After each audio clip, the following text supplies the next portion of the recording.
What's up, homies? Welcome back to the channel. I'm Ghost, and today is review day for the Fontaine Archon quest thus far. Making this video is a bit special to me because this is the first Archon quest I'm able to play alongside the rest of the community.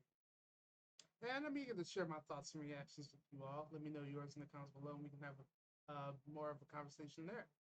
So I've had a few days to reflect on the two parts of the Archon quest, and to avoid making this too long, I'm just going to split this video up by talking about all the relevant characters and how I view their representation as well as how future appearances can go.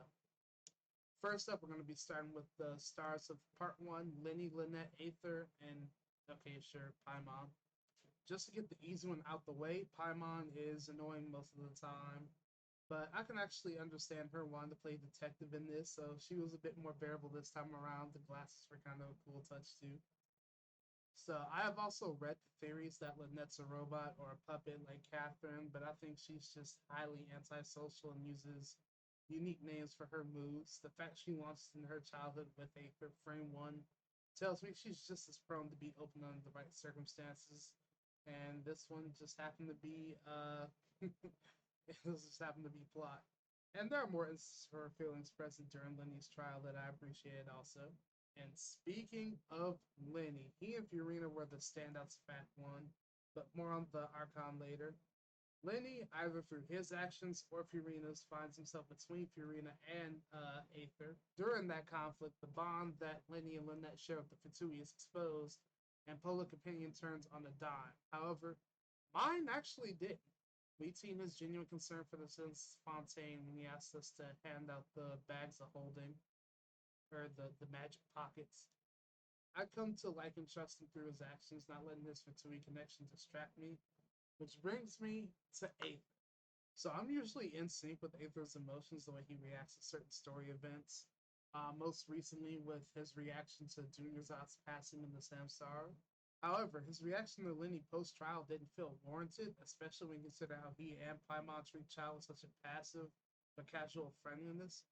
Even going so far as holding his vision for him, I did not like Aether giving Lenny the cold shoulder like that, but I think I attribute that more to the writing lacking and not to Aether himself as a character. And just to like give you a bit of a different scenario, imagine this: Aether and Paimon already got a clear idea of how Furina acts, and so when she names them Lenny's attorneys, they play the game, and just they're really getting into it. Furina exposes them as Fatui and turns their joy to anger. Duo remain off balance and only recover when Navia arrives to save the day like she does in the actual version. At that point, I'd understand the cold shoulder more, but it would give me the impression Aether would change after calming down. As it stands now, I don't think the relationship can feasibly get better once father comes into play. So this next part's going to be a bit controversial, but just bear with me. Um, I was ready to write Fiorina off until that bit with Nouvelle at the end of Act 2. Once he told me about her fears and wanted to understand and combat this prophecy about Fontaine flooding, I more confidently understood that beyond her performances, there's a version of her outside the public's eye, and that's the side that I want to see. However, she'll have to overcome her fear of failure for that to happen. Leave a like if you want me to do a dedicated Fiorina video. I'll cover all my thoughts and opinions on her and her future roles in the story that I predict could possibly happen. But here we go. It is time to talk about the breakaway stars of the Archon quest, Nouvelle and Navia. So I was not sure how to interpret Navia asking us to dinner, but it became clear shortly after that she was focused back to in the best way possible. Learning about her father's trial, the betrayal at the hands of Marcel, and her spirited attempt to get justice for him all got me in her corner. Not only did I enjoy all the investigating, but her character was charming and fun to see in action. The last time a Genshin character snatched my heart so tightly was Dia. I'm still raw about that, and if they ruin Navia, I'm gonna be just as raw. I promise you that. A big shout out to Firminet. He only had 1 second of screen time, and he gave us the best lore on Nouvelle. The only useful thing he'll probably ever do. So I couldn't escape all the pre-Fontaine hype surrounding Nouvelle, but it was great getting that confirmation in game. And even if he wasn't a dragon, I'd still love the man because nothing about what I love about him depends on him being a dragon. Just like with Zhongli, his attitude and how he carries himself is impressive and surprisingly personable.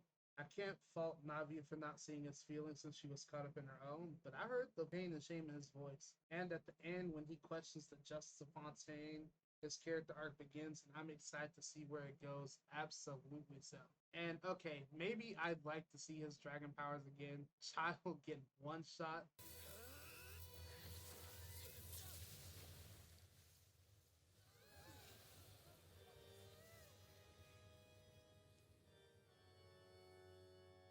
I am sorry.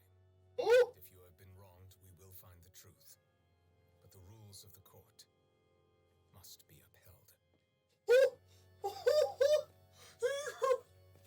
Was absolutely amazing. It's clear as day how terrible the justice system in Fontaine is, and New Glenn are gonna have to work to correct that by the end. But I'll save more of my thoughts on that for my Furina video. Again, if you like that video, let me know in the comments, leave a like, etc. Anyway, here's hoping the next acts give us more insights into Nublet, Furina, Cloran, and some others. I want to do more of these videos for sure. But that's all for today. If you enjoyed, please leave a like and subscribe. I'll catch y'all in the next one. Later, homies.